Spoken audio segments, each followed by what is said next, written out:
بسم الله الرحمن الرحیم. ډیره زیاته مننه کوم تابان ته په کتاب باندې مبارکي وایم. وخت کم دی، شعرونه وایم. درې شعره دي چې نیازک لاله ته وګورئ. بخښنه،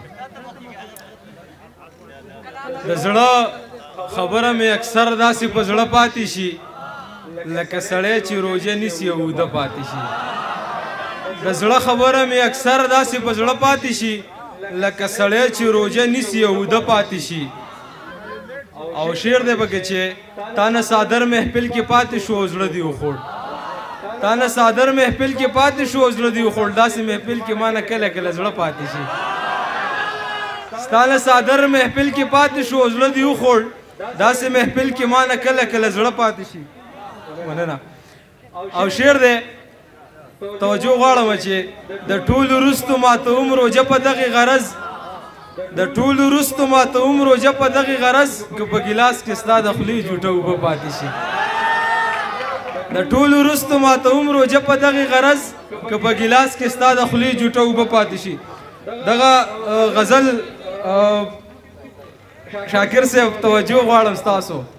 غزل تاسو ته وایم: د ځان نه اخیستی نشم پیدا لکه کتاب، د ځان نه اخیستی نشم پیدا لکه کتاب، که نه نو زما څه څه نه دي زده لکه کتاب.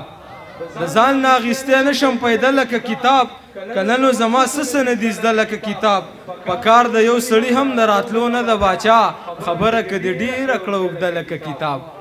په کار د یو سړي هم د راتلو نه د باچا، خبره که دې ډېره کړه اوږده لکه کتاب. او دا زړه مې د لوستو خو څوک نه و د لوستو، دا زړه مې د لوستو خو څوک نه و د لوستو. دا ځکه داسې پاتې شو درنده لکه کتاب. سړی یې نو د مخ په لوستو موړ نه شي الله، بیخي وي نو دا بعضې نیم بنده لکه کتاب. سړی یې نو د مخ په لوستو موړ نه شي الله، بیخي وي نو دا بعضې نیم بنده لکه کتاب. او مونږ ته هسې جوړه کړي د ځانه ساده ګله، مونږ ته هسې جوړه کړي د ځانه ساده ګله، او یقین وکړه چې نوره داسې ده لکه کتاب.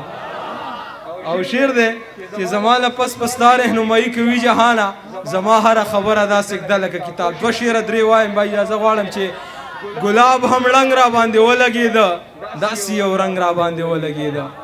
ګلاب هم رنګ را باندې ولګېده، داسې یو رنګ را باندې ولګېده. زه یو ښایست په چورلکونو کړم لکه د بنګ را باندې ولګېده.